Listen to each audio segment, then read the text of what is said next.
आज class 9th math के अगले चैप्टर दो चरों वाले रैखिक समीकरण का अध्ययन करेंगे। हमने इसके पहले बहुपद चैप्टर का अध्ययन किया, जिसमें एनसीईआरटी के दिए गए सभी प्रश्नों को हल किया गया। इसके बाद एनसीईआरटी के अगला जो चैप्टर है दो चरों वाले रैखिक समीकरण का हम अध्ययन करेंगे। क्या होता है चर, क्या रैखिक समीकरण होता है, क्या समीकरण होता है, सब इसके बारे में अध्ययन करेंगे। प्यारे बच्चों, सबसे पहले हम आपको चर बताते हैं। चर क्या होता है? तो वे राशियां जिनका मान बदलता रहता है, वे राशियां जिनका मान बदलता रहता है, उसे हम चर कहते हैं।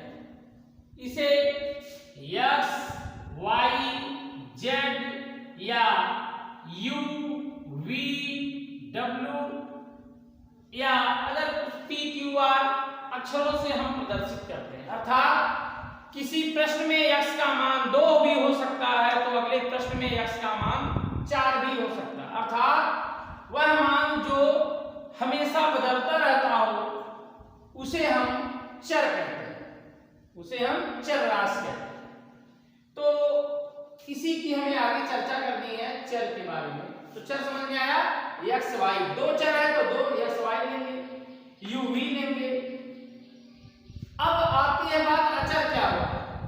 अचर मतलब होता है कांस्टेंट, जिसे अंग्रेजी में कांस्टेंट के नाम से जाना जाता है। अंकित मान, अर्थात हम लोगों ने कक्षा 1 में जो गिनती पढ़ा था 1 2 3 4 डैश डैश डैश, तो 20 साल के बाद भी अगर कोई बच्चा कक्षा 1 में दाखिला लेगा तो वही गिनती पढ़ेगा जो हम लोगों ने पढ़ा था। 100 साल के बाद भी अगर कोई बच्चा क्लास पहले दूसरे जिस भी यूकेजी एलकेजी में दाखिला लेगा तब भी वही गिनती पढ़ेगा जो 100 साल पहले पढ़ाई गई। अर्थात जो अंकित मान होते हैं वो फिक्स होते हैं, वो कभी बदलते नहीं हैं। तो जो मान हमेशा फिक्स रहते हैं वे बदलते नहीं है, उन्हीं को हम अचर मानते हैं। जैसे 1 2 3 4 डैश डैश डैश। मुझे उम्मीद है कि चर और अचर का कॉन्सेप्ट आपको समझ में आया होगा। प्यारे बच्चों, दो चरों को का बात किया है चैप्टर में। दो चर हम कोई ले लेंगे, x ले लेंगे, y ले लेंगे, u ले लेंगे, v ले लेंगे, कुछ भी ले सकते हैं। अब देखते हैं अगला जो बिंदु है, जो रैखिक समीकरण कहा है, इसके बारे में थोड़ा चर्चा कर लें, तब आते हैं चैप्टर पे। पहले इसका कॉन्सेप्ट हम क्लियर कर लें। तो दो चरों वाले रैखिक समीकरण की बात हो रही है तो हम थोड़ा बहुपद के बारे में बता दें, तब जाके आगे इसकी चर्चा करेंगे। बहुपद क्या होता है? बहुपद वे राशियां जिसमें x की घात धनात्मक पूर्णांक, क्या हो, धनात्मक पूर्णांक, या जो किताब की परिभाषा है जो दिया गया है कि जिसमें चर x की घात ऋणात्मक पूर्णांक के रूप में हो, बहुपद किया जाता है।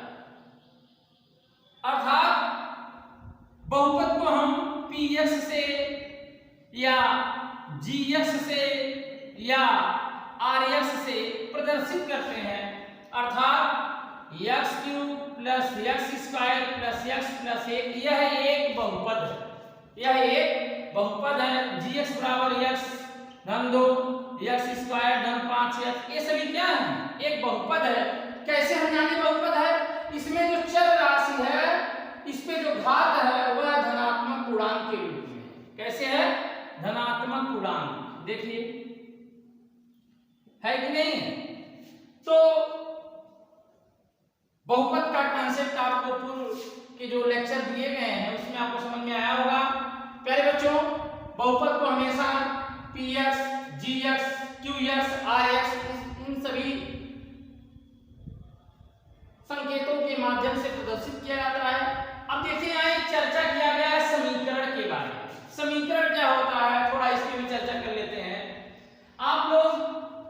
दुकानों पे देखे होंगे तराजू, तराजू देखे होंगे जिसमें सामान को तौला जाता है। हम उसी एग्जांपल की सहायता से आपको समझाने का प्रयास करेंगे। इसी प्रकार से तराजू होता है जिससे कोई वस्तु को मापा जाता है। देखिए यहां पे एक संकेत लगा रहा है, तो यदि कोई वस्तु हम यहां पे मान लीजिए हमें कोई सामान लेना है 1 kg, हमने 1 किलो का बाट रख दिया और हमें दाल तौलवानी है, तो यहाँ पे हम किसी पात्र की सहायता से दाल को ऐसे रखेंगे। वह कब तक रखेंगे? जब तक दोनों क्या हो जाए आपस में इक्विलिब्रियम, मतलब साम्यावस्था, मतलब दोनों क्या है बराबर आ जाए, तब हम रोकते हैं। अर्थात समीकरण को प्रदर्शित करने के लिए हम बराबर चिन्ह का क्या करते हैं? प्रयोग करते हैं। अर्थात हमें किसी राशि को किसी भी राशि को प्रदर्शित करना हो, जैसे यहां मैं कह दूं x धन y बराबर 7, मैं एग्जांपल लिया x धन y बराबर 7। यहां इसका क्या मतलब है? यहां इसका ये मतलब है कि चर राशि x और चर राशि y का ऐसा मान रखें कि उसका योग कितना प्राप्त हो? 7 प्राप्त हो। ठीक है, तो समीकरण को हम बराबर के चिन्हों से प्रदर्शित करते हैं। कोई भी समीकरण दिखाना हो तो हम इस बराबर के चिन्ह को क्या करेंगे? लगाएंगे, तभी वो पता चलेगा कि वो समीकरण, अर्थात जो चैप्टर में पढ़ना है दो चरों वाले रैखिक समीकरण। देखिए x और y दो चर हैं कि नहीं? अब रैखिक नाम क्यों दिया गया? अब इस पे चर्चा करते हैं कि ये रैखिक मतलब होता है रेखा, रैखिक का मतलब होता है रेखा। इसका रेखा नाम क्यों दिया गया, इस पे थोड़ा चर्चा करेंगे कि दो चरों वाले रैखिक समीकरण को रेखा क्यों कहा गया। तो देखिए प्यारे बच्चों, हम एक समीकरण ले रहे हैं x प्लस y इक्वल 2। यह दो चरों वाला रैखिक समीकरण। देखिए इसमें x भी चर है और y भी चर है, दो चर है, मैंने समीकरण लिखा और हम कह रहे हैं कि यह एक रेखा का समीकरण है क्योंकि ऊपर लिखा गया है रैखिक समीकरण। तो हम एक चार्ट बनाएंगे, उसमें x का विभिन्न मान रखेंगे, x के विभिन्न मान रखेंगे और उन सभी मानों को हम ग्राफ पेपर पे प्लॉट करेंगे। यदि उन सभी मानों को ग्राफ में रखने पर और सभी बिंदुओं को मिलाने पे रेखा मिल जा रही है, तब कहेंगे कि यह जो समीकरण है यह रैखिक है। क्या है? रैखिक। तो देखिए x का मान रखिए, x का मान यहाँ 0 रख दीजिए, तो आपको y का मान क्या प्राप्त होगा? देखिए y का मान क्या मिलेगा? y का मान 2 मिलेगा। रख दीजिए, पहला बिंदु मिल गया। x का कुछ और मान रखिए, आप स्वतंत्र हैं, कुछ भी देख सकते हैं। x का मान 2 रख दीजिए, 2 रख दीजिए, तो देखिए क्या मिलेगा इसमें? 2 धन y बराबर 2 बराबर किधर? बराबर किधर कट गया, y का मान क्या मिला? 0 मिला। अर्थात x का मान 2 रखें तो y का मान 0 मिला। y का मान 4 रख दीजिए, x का मान 4 रख दीजिए। जब 4 रखेंगे क्या मिलेगा? 4 धन y बराबर 2 या y बराबर 2 माइनस 4 या y बराबर -2। y का मान -2 प्राप्त होगा या इसका मान 4। हमें देखिए 3 बिंदु मिले, 0, 2, 2, 0, 4, -2। आप कक्षा 9 में पढ़ेंगे, एक निर्देशांक ज्यामिति का चैप्टर है। प्यारे बच्चों, जब उसमें पढ़ेंगे तो आपको बताया जाएगा चतुर्थांश के बारे में। क्या बताया जाएगा? चतुर्थांश के बारे में बताया जाएगा कि चतुर्थांश क्या होता है। 2D द्विविमीय में हम x y को प्रदर्शित करते हैं। यह आपका x अक्ष होता है। यस अक्ष होता है, ये आपका वाई अक्ष होता है, इसे अंग्रेजी में वाई एक्सिस के नाम से जानते हैं। और इस बिंदु को हम मूल बिंदु मानते हैं। क्या मानते हैं? मूल बिंदु। अब ग्राफ पेपर में हम प्लॉट करेंगे, एक निश्चित दूरी लेंगे, 1-1 सेंटीमीटर का हमने दूरी ले ली। प्यारे बच्चों, इस चतुर्थांश, इसे कहते हैं प्रथम चतुर्थांश, इसको द्वितीय चतुर्थांश कहते हैं, इसको तृतीय चतुर्थांश कहते हैं और इसको चतुर्थ चतुर्थांश कहते हैं। तो मूल बिंदु के दाएं तरफ x अक्ष पे प्लस होता है, मूल बिंदु के बाएं तरफ x अक्ष पे माइनस होता है, मूल बिंदु के ऊपर y अक्ष पे प्लस होता है, मूल बिंदु के नीचे y अक्ष पर माइनस होता है। यहाँ भी प्रदर्शित कर दीजिए, ये हो जाएगा 1 2 3 4। अब जब नीचे प्रदर्शित करेंगे तो यहाँ पे क्या होता है? माइनस, -1 -2 -3 -4। और बाएं तरफ जब जाएंगे तो बाएं तरफ भी माइनस होता है, 1 2 3 4 -1 -2 -3 -4। प्यारे बच्चों, जो यस अक्ष पे मान लिए जाते हैं उसे भुज कहते हैं, और जो मान वाई अक्ष पे लिए जाते हैं उसे हम कोटि कहते हैं। तो देखिए पहला बिंदु क्या मिला, यहां से हमें विभिन्न बिंदु प्राप्त हुए। कौन से कौन? पहले हम भुज कहते हैं और बाद में कोटि कहते हैं। देखिए पहला भुज कितना है? 0,2। पहला बिंदु मिल गया हमें 0,2। दूसरा बिंदु है 2,0 और तीसरा बिंदु है 4,-2। अब इन तीनों बिंदुओं को हम चतुर्थांश में व्यक्त करेंगे। तो देखिए पहला बिंदु है x बराबर 0, इसका मतलब है हम x अक्ष पे नहीं चले, और y बराबर 2 लिखा है, अर्थात धनात्मक दिशा में हम चले। देखिए एक बिंदु मिला कि नहीं मिला? ऐसे ही हम अगला जो बिंदु है x बराबर 2, अर्थात हम यहां चलेंगे और y अक्ष पे चले ही नहीं, क्योंकि y का मान यहाँ क्या है? 0 है। तो 2 बिंदु मिला कि नहीं मिला? इसी प्रकार से x बराबर 4 पे चले, 4 पे चलेंगे, 4 पे चले और y का मान क्या है? -2। -2 कहाँ होगा? ये नीचे होगा कि नहीं होगा? देखिए तो प्यारे बच्चों, इन तीनों बिंदुओं को मिलाइए तो देखिए मुझे उम्मीद है कि एक रेखा का निर्माण होगा। देखिए मिला कि नहीं मिला? इन तीनों बिंदुओं को मिलाने से हमें किसका निर्माण हुआ? एक रेखा का निर्माण हुआ। तो हम कह देंगे कि दो चरों से जो समीकरण का निर्माण होता है वही क्या होता है? एक रेखा होती है। क्या होती है? एक रेखा होती है। आप यहाँ कुछ और भी मान ले सकते हैं, ऐसा नहीं कि x धन y बराबर 2 पे ही रेखा प्राप्त होगा है। आप इस पे भी निकालिएगा, 2x + 3y बराबर 12, इस पे भी निकालिएगा, तब भी आपको ये क्या मिलेगा? रेखा प्राप्त होगा। ठीक है, तो मुझे उम्मीद है कि जो चैप्टर का नाम है इसे आपको समझ में आया होगा। क्या? दो चरों वाले रैखिक समीकरण, अर्थात दो चरों से हमें एक रेखा का निर्माण हुआ है।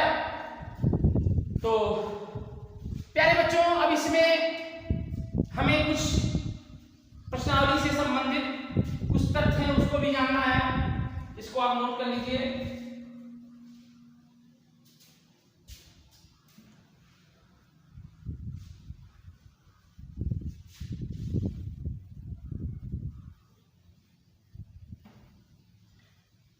अब कुछ स्टैंडर्ड फॉर्म होते हैं उसको जान लें।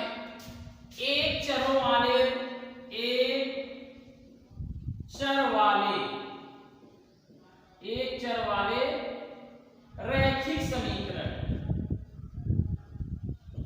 रैखिक समीकरण, ये क्या होता है? यह होता है 2x धन 1, कुछ भी ले सकते हैं, या स्टैंडर्ड फॉर्म में बात करें तो ax धन b बराबर 0।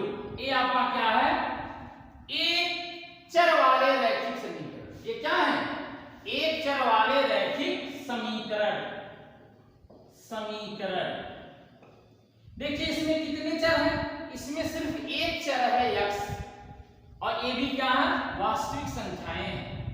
तो लिखेंगे a नॉट इक्वल 0 और a comma b is the real number, अर्थात ए बी क्या है, एक वास्तविक संख्या है। तो जब भी कभी कहेगा कि एक चर वाले रैखिक समीकरण को प्रदर्शित कीजिए तो हम इसी फॉर्म में प्रदर्शित करेंगे। अब होता है नंबर 2, दो चरों वाले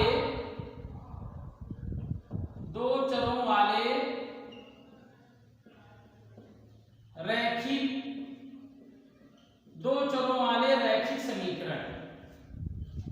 यार बच्चों, जो दो चरों वाले रैखिक समीकरण होते हैं, इसकी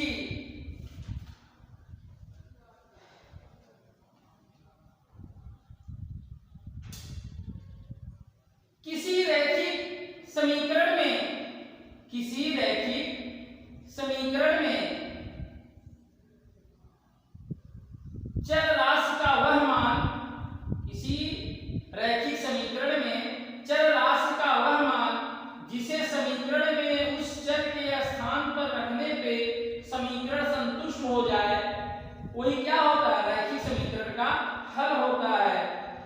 और दो चरों के बारे में हम कहें कि इसका स्टैंडर्ड फॉर्म क्या है, तो हम कह सकते हैं वह समीकरण जिसको ax + by + c = 0 के रूप में प्रदर्शित किया जा सके, दो चरों का रैखिक समीकरण कहलाता है। वह रैखिक समीकरण जिसे ax + by + c = 0, वह रैखिक समीकरण जिसे ax + by + c = 0 के रूप में प्रदर्शित किया जा सके, उसे हम दो चरों का रैखिक समीकरण कहते हैं। यहाँ पे कंडीशन सप्लाई है कि a not equal 0, b not equal 0, अर्थात a b का मान 0 के बराबर नहीं होना चाहिए। और यहाँ पे दो चर क्या है, दो चर कौन है, दो चर x और y है, दो चर x और y है। तो प्यारे बच्चों, इस पे कुछ एक्सरसाइज में प्रश्न दिए गए हैं जिसकी चर्चा हम कर रहे हैं। एनसीईआरटी एक्सरसाइज 3.1, एनसीईआरटी एक्सरसाइज 3.1 में कुछ शब्दों पे आधारित प्रश्न है जिसको हमें दिखाना है दो चरों वाले रैखिक समीकरण के रूप में। तो थोड़ा इसका एग्जांपल एक ले लें, आपको समझा दें, तब आगे एक्सरसाइज पे आते हैं। जैसे हम कहें कि राम और श्याम दो सगे भाई कक्षा 10 में पढ़ते हैं। एक उदाहरण मैं दे रहा हूं आपको कि राम और श्याम दो सगे भाई हैं, ये जुड़वा हैं, दोनों कक्षा 10 में पढ़ते हैं। दोनों ने मैथ विषय की परीक्षा में 100 अंक अर्जित किए, दोनों मिलकर अर्जित किए हैं। कितने अंक अर्जित किए, 100 अंक अर्जित किए। तो इसे रैखिक समीकरण के रूप में प्रदर्शित करें। तो देखिए यहाँ राम और श्याम, हम इनको चर मानेंगे। ऐसा नहीं कि पूरे भारत में राम इतना नंबर पाते हैं, ऐसा कुछ नहीं है। राम के मान यहाँ कम हो सकते हैं, हो सकता है कहीं और इसके मान ज्यादा हो। तो इसको हम यश के रूप में मानेंगे, इसको हम वाई के रूप में लेंगे। और कह रहा है कि राम और श्याम मैथ की परीक्षा में कुल 100 अंक अर्जित किए मिलकर, अर्थात यश धन वाई बराबर 100। यही क्या होता है, दो चरों वाले रैखिक समीकरण है। इनको हम बराबर की इधर भी कर सकते हैं, हो जाएगा यश धन वाई माइनस 100 बराबर 0। इसकी तुलना अगर हम कर दें किससे, ax + by + c बराबर 0, तो हमें x का गुणांक 1 मान सकते हैं, y का गुणांक 1 मान सकते हैं। तो यहां से क्या करेंगे, a बराबर 1, b बराबर 1, c बराबर -7। तो हम ये गुणांक प्राप्त कर सकते हैं। तो प्यारे बच्चों, इसी पे आधारित एनसीईआरटी एक्सरसाइज 3.1 है। प्रश्न है, हम पढ़ रहे हैं प्रश्न, आप ध्यान से सुनिएगा। एक नोटबुक की कीमत एक कलम की कीमत से दोगुनी है। एक नोटबुक की कीमत एक कलम की कीमत से दोगुनी है। इस कथन को निरूपित करने के लिए दो चरों का एक रैखिक समीकरण लिखें। तो देखिए यहाँ पे दो बिंदु दिया है। पहला बिंदु है नोटबुक की कीमत और दूसरा है कलम की कीमत। तो जो पहले देता है उसे हम x मान लेते हैं, जो मान बाद में देता है उसे हम y मान लेते हैं। तो चलिए लगाया जाए। एक्सरसाइज 3.1 एनसीईआरटी का प्रश्न है। इसे हमें सिर्फ दो चरों के रैखिक समीकरण के रूप में दिखाना है। तो चलिए सॉल्व किया जाए इसे। एक्सरसाइज 3.1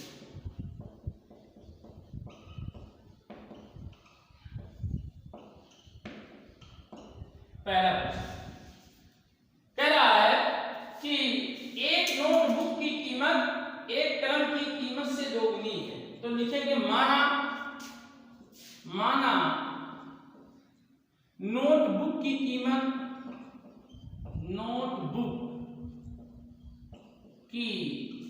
कीमत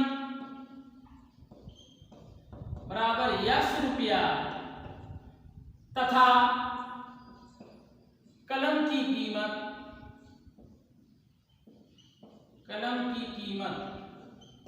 बराबर y रुपया है। ये दिया है। फिर कह रहा है इस कथन, फिर कुछ कंडीशंस दिया है। कुछ क्या है? कंडीशंस है, जिसे हम कहेंगे प्रश्नानुसार अकॉर्डिंग टू क्वेश्चंस। कह रहा है कि जो नोटबुक की कीमत है वह कलम की कीमत से दोगुनी है। अर्थात नोटबुक की कीमत क्या मानी गई है? x, और कलम की कीमत क्या मानी गई है? y। तो नोटबुक की जो कीमत x है वो कलम की कीमत से क्या है? दोगुनी है। क्या है? दोगुनी है। तो हम यहाँ लिख देंगे x बराबर 2y। प्यारे बच्चों, इस y के पद को जब इधर लाएंगे तो प्लस का क्या हो जाएगा? माइनस, अर्थात x माइनस 2y बराबर 0। हमें जो प्रश्न में कहा है कि दो चरों के रैखिक समीकरण के रूप में व्यक्त करें, देखिए हमने दो चरों के रैखिक समीकरण में इसे व्यक्त कर दिया। यही इसका क्या है? दो चरों का अभिष्ट समीकरण। अगला जो प्रश्न है कह रहा है, दूसरा प्रश्न देखिएगा। निम्नलिखित रैखिक समीकरणों को ax + by + c बराबर 0 के रूप में व्यक्त कीजिए। प्रत्येक स्थिति में a, b, c के मान को बताइए। तो चलिए प्रश्न को हल किया जाए। कह रहा है कि प्रत्येक को इस रूप में व्यक्त करें। तो चलिए किया जाए, आ जाएगा।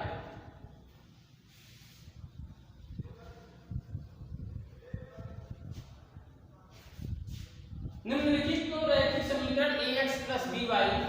दूसरा प्रश्न है ax + by + c बराबर 0 के रूप में प्रदर्शित करना है। तो जैसे दे रहा है पहले उसको लिख लें। क्या पहला क्वेश्चन दिया है? पहला क्वेश्चन कि 2x + 3y 2x + 3y बराबर 9.35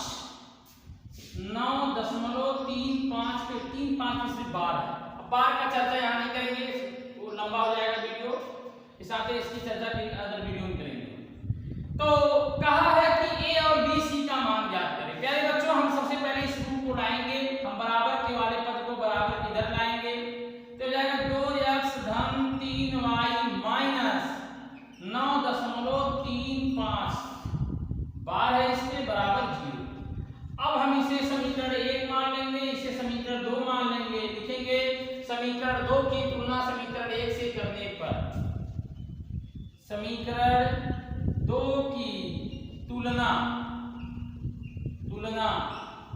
समीकरण 1 से करने पर करिए तो हमें गुणांकों की तुलना करनी है। तो देखिए यहाँ x का गुणांक क्या है, a है, यहाँ x का गुणांक क्या है, 2 है, तो लिखेंगे a बराबर 2। फिर यहाँ y का गुणांक क्या है, b है, यहाँ y का गुणांक क्या है, 3 है, चिन्ह सहित लेते हैं, यहाँ हो गया b बराबर 3 और अचर पद c बराबर दिया है -9.35 के बाद। प्यारे बच्चों ये इसका आंसर होगा। इसी प्रकार से दूसरा प्रश्न दिया है, उसको देखते हैं क्या दिया है। दूसरा प्रश्न x - y/5 x - y/5 -10 बराबर 0 ये दिया है। कह रहा है कि ax + by + c बराबर 0 से तुलना करिए। इसको समीकरण 2 मान लीजिएगा, इसको 1 मान लीजिएगा, लिखिएगा तुलना करने पर समीकरण 2 की समीकरण 1 से तुलना